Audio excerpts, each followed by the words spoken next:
The New York Yankees won 2 out of their first 3 games on opening weekend against the defending champion Washington Nationals. But the big story is the coronavirus once again.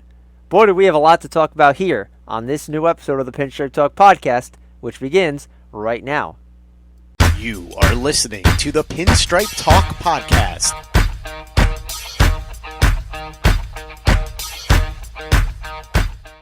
Welcome to another edition of the Pinstripe Talk podcast, powered by Delahanty Media.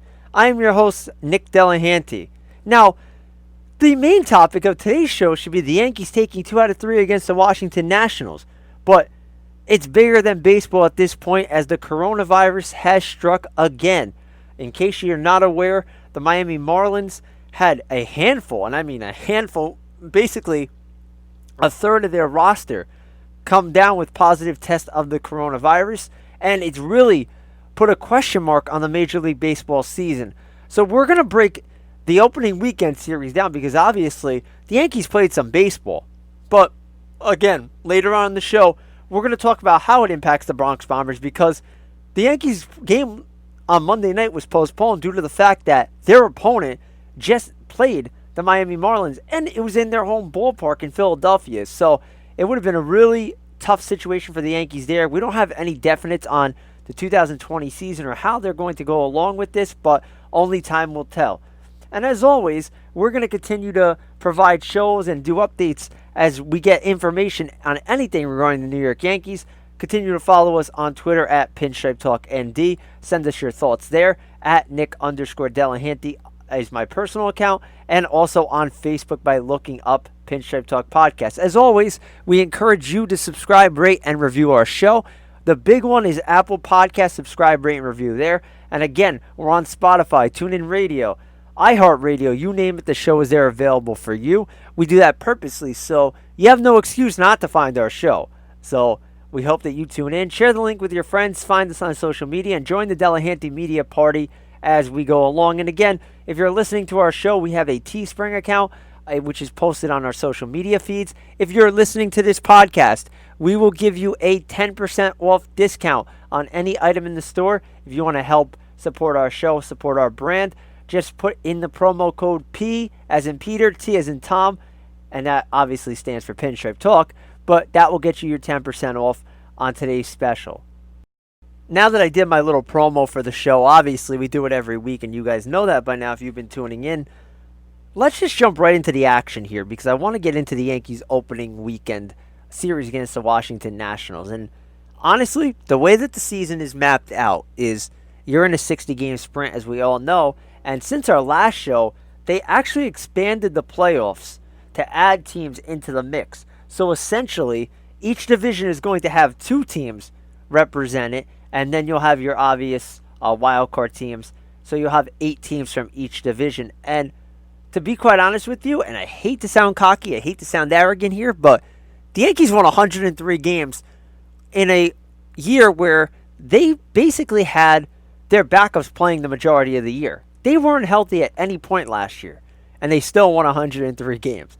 And this team is better than last year's team. So I think by the expansion of the playoffs, it all but basically assures that the Yankees are going to find a way into the postseason. I can't think of a scenario unless the coronavirus impacts them or they really, really get injured to even worse than last year. This just really helped the Yankees get in. I think that the regular season is a formality for them. Obviously, you want the best record because you want to have home field, and that first series is going to be played only at the home team's location. But I think that overall, the rule benefits the Yankees. It helps the middle-tier teams, and it's going to really stagger the trade deadline, too, because I think a lot of teams are going to be afraid to trade now, especially if they're still in the mix. But for the Yankees, opening weekend couldn't have gone better in terms of series-wise. I always say it, even in 162 games, you want to go into every series in hopes of winning the series.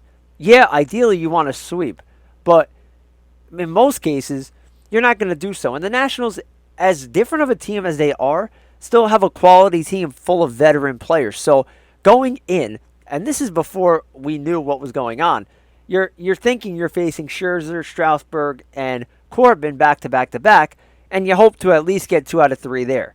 And opening night, It was a rain-shortened night. As we know, the Yankees and Nationals only played 5 innings, but Garrett Cole, complete game in his Yankee debut, and he was amped up. He was excited. Early on in the game, you could tell that. I don't want to say it was nerves, more a little anxious it looked. He wasn't as sharp as we have been accustomed to seeing him, and obviously, you're on a new team, a team that you grew up watching. You're finally wearing that team's uniform.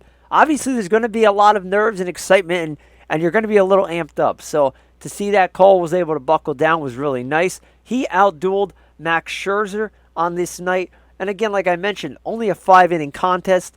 The Yankees got some nice production. Aaron Judge looked really good in this ballgame, was 2 for 3 with a run scored. Giancarlo Stanton hit a moonshot. We're going to talk about him more in a little bit because he wasn't done over the weekend. Giancarlo had 2 hits of his own and the 3 RBIs.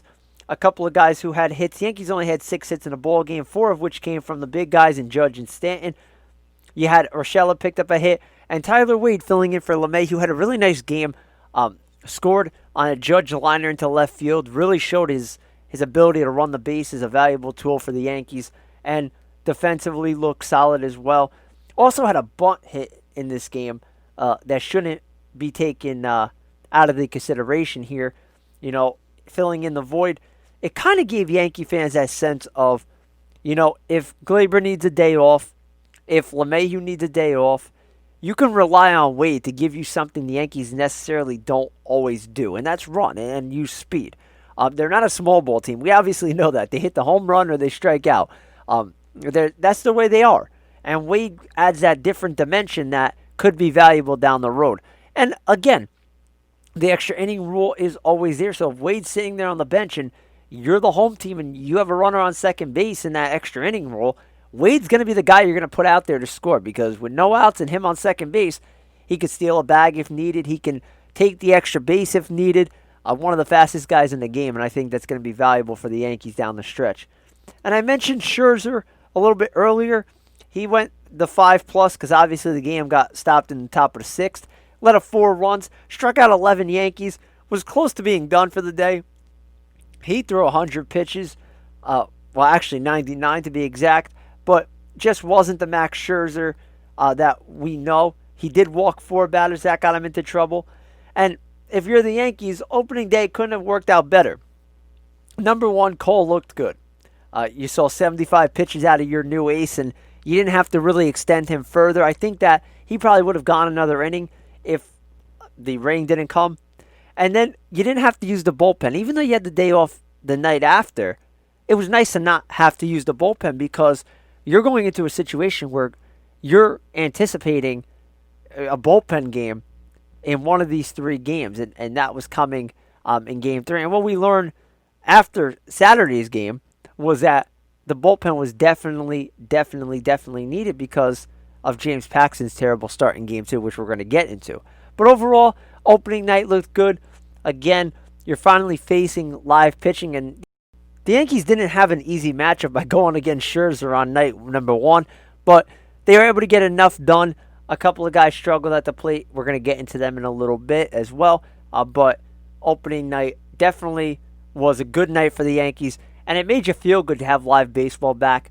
Just seeing the guys on the field. It was weird without the players. The crowd noise is a little different, but overall, very nice night for the Yankees heading in to the final 2 games of the series, which took place on Saturday and Sunday, respectively. Now, I don't know about you guys, but the majority of Friday for me was spent watching baseball. I was watching the Cubs early on in the day when they were on. From essentially 4 o'clock till the time I went to bed that night, I had games on. Of course, I was watching the Angels. Shout out to the St. Joe's guy, Tommy LaStella. I was watching for him. Of course, you want to watch the best player in the world in Mike Trout as well. So you kind of killed 2 birds with 1 stone there.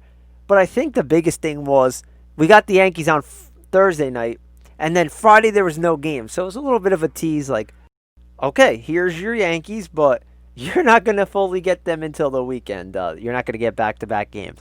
But again, we waited anxiously, and right away, I think all Yankee fans were a little upset about the start from James Paxton.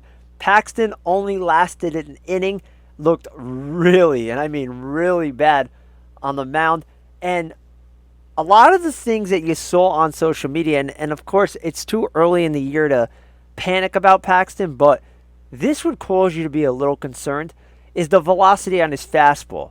Last year, and you all remember, we saw him sitting 95 and at times 96, 97. He was in the 91 to 92 range, and that could be a testament to the back surgery he had. If you remember, he wasn't going to be ready to pitch on opening day, and from what the Yankees are saying, it appears that Paxton's having trouble stretching as he's going towards the plate, and I think it's a mechanical thing, and I think it's a thing he's going to have to work through in regards to the back injury. There's going to have to be an adjustment made, but to see him struggle the way he did, especially in such a shortened season, and when you have so much riding on him, is concerning. Now, you might only get 11 or 10 more starts down the road if you stay healthy. And this is a contract year for Paxton. It's a big year for this dude. But we know that when this dude is right, he brings it, and he's going to be a talent that's going to help the Yankees win games. But it's a matter of getting him to figure it out. Maybe the shortened summer camp, per se, didn't help him or do him any favors. Maybe he's still aching a little bit from the surgery that I mentioned before. We don't know. But it's going to be really interesting to see how the Yankees play it with him and how he looks when he comes back on the mound in his next start.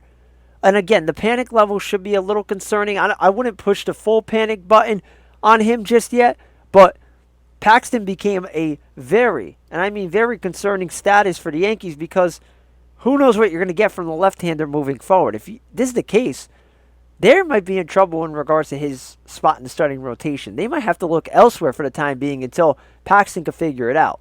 And we know he'll figure it out. And maybe once he gets healthy, if he's still aching a bit, that will come. Or maybe a quick mechanical fix from Matt Blake and crew can get him back on track. But we'll have to wait it out and see. I have full faith in the Yankees that they're going to figure it out and they're going to get him back on track. And he's going to be as valuable as we know he can be, because he's a special talent, and we all know this. Now, the guy that needs a shout-out in this game, and the numbers don't really show it because he did let up 4 runs, is Michael King. King came in, threw some impressive innings of work, got 3 1/3 in. I think he got left in a little too long. I think once he got through that first time around the order, I think the Nationals picked up on what he was throwing. But for the most part, King was solid. The ERA after the game and the earned runs in the game don't really stand out. A couple of mistakes here and there. But you have to like what they have in King. I think that he's going to be a valuable piece that's going to stick around and help this team go. And he was really able to help the Yankees save the bullpen, which, as I talked about earlier, going into Sunday, knowing you're having a bullpen game, you're going to need all the arms that you could possibly have in the mix. Holder came in. He was solid in an inning plus of work. Then you had David Hale. Only got 1 out in this ball game. Heller and Avilan came in to close it out. They both let up a run. The Yankees really didn't have a chance in this game. And before the game, Steven Strasburg was scratched. He's having problems with his wrist. He had a cortisone shot in the wrist. So Eric Fetty got the start. He only allowed 1 earned run. Looked a lot better than Paxton did. And the Nationals were able to pull away in this one. Some notables. Giancarlo Stanton was only the real notable to me. He had 2 hits. He hit a moon shot. And I mean another moon shot in this ball game. 483 feet. Giancarlo looked good.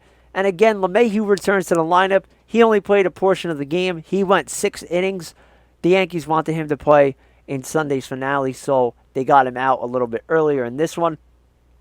The Yankees had their chances to threaten. Only picked up 7 hits in the ball game. They go down 9-2. And again, I think the biggest concern here would be Paxton, because Paxton had his struggles. But again, like I said, I'm not concerned totally about Paxton. I think that they're going to figure it out. And if he's still aching a bit, the Yankees will figure out a way to keep him effective. And in the same token, find a way to not only get him healthy, but keep him healthy for the long run. Before we get into Sunday's Game 3, I want to get into a roster move that the Yankees made prior to Sunday's contest.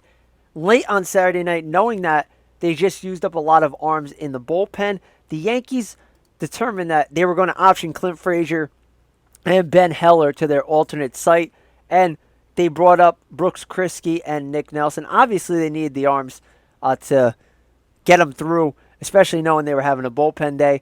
And I just have to mention it because it's something that has been bothering me in terms of this particular player. But I feel bad for Clint Frazier. I really do.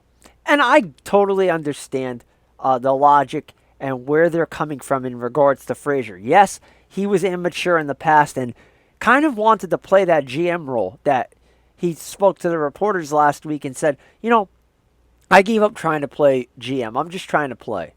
And this kid is a big league caliber outfielder, in my opinion. The problems for him is the roster ahead of him. And that's the depth that the Yankees possess at the position. And then you look at what they're doing in regards to Miguel Andujar, a guy that obviously you want his bat in there because of what Andujar's capable of. And you just feel for this kid because you wonder if he's ever going to get a full chance or a full opportunity with this team. Let's remember, Aaron Judge is not going anywhere. Unless he gets hurt, he's not going anywhere. Aaron Hicks is locked up, whether you like it or not. Career 240-plus hitter, or whatever he is, he's locked into center field for years to come. Brett Gardner, the aging veteran that don't go away. Mike Tauchman, who's a guy that seems to get more valuable by the day in regards to how the Yankees feel about him. And then you have Giancarlo Stanton's big contract. He's basically locked in as the DH for the next 10 years. So, is there really an opportunity for Frazier? Personally, I didn't have him on my opening day roster. And that was because I took more pitchers than position players. And for me, if you're not going to play him, why keep him on the roster? So I think that the Yankees kind of misled him by keeping him on the opening day roster. I understand that they felt he earned it and they gave him that crack. But again, he's not playing, so I would have just put him to the alternate site and let him get some reps and work. Do I think he'll get an opportunity to be a big league outfielder? Yeah. Do I think he'll thrive at it? Absolutely. I love this kid. You can go back in past shows and whatnot. I love what he brings to the table. He might not be the best defensively, but he has great bat speed. I think that he can really grow into a nice clubhouse guy. He has that kind of loose feel about him. And yeah, like I said before, there were times where he was a little immature and probably didn't handle things the right way. But I think he learned from his mistakes, and he's just waiting for that opportunity to shine. I think his opportunity is going to come elsewhere. I think the Yankees are going to end up trading him, but I don't know how much of his trade value has been impacted. Do other teams look at what the Yankees are doing and say, man, Frazier's up and down. There's got to be something wrong with this kid. Or do they look at it from the vantage point saying, the Yankees have a lot of depth. They really haven't needed him out there. Maybe that's why he hasn't cracked the team. Maybe he, in a full-time role with us, would be a great asset, would be a great tool for us to have. So I do think he'll get his opportunity, and I wish it's in the Bronx because I love this kid. Like I said, I hope they keep him around. But I do end up thinking that the Yankees are going to pull the trigger on a trading and give him that opportunity that he's been seeking. The kid's going to be a good ball player. I think that the Yankees will regret trading him, but again, when you have a surplus of depth, there's only so much playing time for everybody around. So again, I think that Frazier's the odd man out. I was disappointed to see that he was optioned down to the alternate site. I thought they could have kept him around, maybe got him at bats or opportunities somewhere or somehow. But again, I don't question them in terms of what they do roster-wise. They understand their roster. They know what they're doing, so I don't really question it. It was more disappointing as somebody who has grown to really like this kid and like what he could bring to the table to see him get another demotion down. Usually it's to the minor leagues, but this to the alternate site. But I'm telling you now, and you can mark this, and I'll try to post this on our social media feeds. You haven't seen the last of Clint Frazier, so don't get that wrong. He will be back, whether it's with the Yankees or somebody else, and I think this kid is going to really light up the big leagues and take advantage of the opportunity that he'll eventually get. Now that I'm off my Clint Frazier fan club soapbox, I want to get into Game 3, and oh my goodness, I was sitting there for Game 3, and we're getting into the fourth inning, and the Yankees offense looked bad, and Corbin's cruising, and I'm saying to myself, are we going to get a hit today, or are we watching history? That's how good Corbin was throwing the ball, and how the Yankees, I don't want to say they looked hopeless, but essentially looked hopeless at the plate. Corbin was on. And when I mean on, he was on. He ended up going into the 7th inning, and we'll get into that in a moment. But the Yankees could not figure it out early on. They only had 2 hits against Corbin, and it looked like they were going to lose this ball game, and it was going to be a close ball game at that. They just couldn't figure it out. But luckily, they were able to kind of turn the tide and figure out a way to win the ball game. It wasn't pretty, but they did it. And the bullpen game kind of worked. It wasn't bad. Loizaga got the ball to start the game, and the Yankees waited a while to let that lineup out. And I wasn't surprised by it. I knew they wanted to make the Nationals think a little bit as to who was going to pitch. But Johnny Loizaga got the ball, looked good in 3 innings of work. It didn't look good early on, that 11-pitch at bat to Turner to start it off. I'm sitting there thinking, man, this guy's only got 50 pitches and used 11 of them on the first batter. That's crazy to me. But he was able to settle down and get them through 3 innings of work. Hale comes in, lets up a run. So the Yankees are down 2-0 at this point, with Corbin absolutely cruising. But credit the Yankees bullpen. The Yankees bullpen did what the Yankees bullpen knows how to do. Dominate. Ottavino comes in the 5th. Shutout inning. Chad Green, 2 innings, no runs. Canley, man, his stuff looked filthy. He got in a little bit of a jam, but he got out of it. He was in for the 8th. And then Britton comes in for the 9th. And those guys, even without Chapman, you have to have confidence in those guys that they could get the job done. The real turning point of the game was the 7th inning, where we got not 1, but 2 home runs from the Bronx Bombers. Now, Gleyber Torres absolutely stunk it up in game 1 and 2. It could be the pressure of being in the 3-hole, could be some early season kind of rust.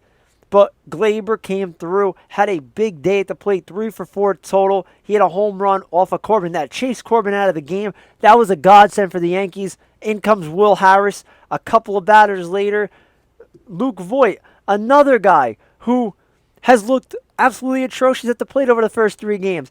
He connects for a home run, tying the ball game. The Yankees go into the top of the 8th, having a tie ball game, and none other than Gleyber Torres, an RBI single to put the Yankees ahead for good. It got a little sticky. It wasn't all pretty, but the Yankees end up winning the ball game 3-2. Now, let's break down Corbin's numbers a little bit for you. 6 1/3, 2 hits, 1 run, which was the Torres homer, 8 strikeouts, only threw 75 pitches. I'm interested to see if Torres doesn't hit that home run, does Corbin stay in the game? It looked like he was. It looked like he had a short leash. Who knows about pitch count, but a guy that it looked like the Yankees were going to sign just a year ago in free agency, over a year ago at that. But the Yankees get to win the ball game. They didn't do their damage necessarily against Corbin, but the damage was started against him, and the Nationals bullpen kind of imploded. It's a great way to take 2 out of 3 to start the season. It's a big momentum boost moving forward at that point. And before we get into our next topic, it's something that you want to build upon and you want to grow upon, especially given your National League foes. That's 20 games of your schedule, and you're playing the defending champs. There's a lot on the line. You need to win those interleague games. They're important, and those can help separate you in the division. Yeah, you're going to beat heads and beat each other up in the division, but those other games and those other series against the National League foes are really going to help either A, distance you from the pack, or B, keep it very close to the point where other teams feel like they're in contention, especially while you're competing for not only the top of the division, but that number 2 spot in the American League East. Heck, we want the division, so the Yankees need every win they could possibly get. 2 wins in this format is like 4 probably in 162 games, but you'll definitely take it. Some guys I want to note in terms of production this series, Luke Voit, man's got to figure it out.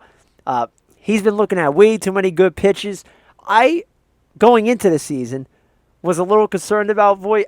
You know, he was one of the Yankees' best hitters last year, and ever since they got him, he's been really good. But there are question marks around him. There are questions surrounding this guy. Is he the long-term answer at first?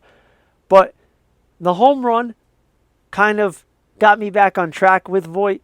I'm not completely sold on it, and I'm going to definitely keep an eye on it. But Voit needs to really start swinging the bat at better pitches. I like him personally. I wish it works out because I think he's a really good clubhouse guy. I think he's a really good asset on the field.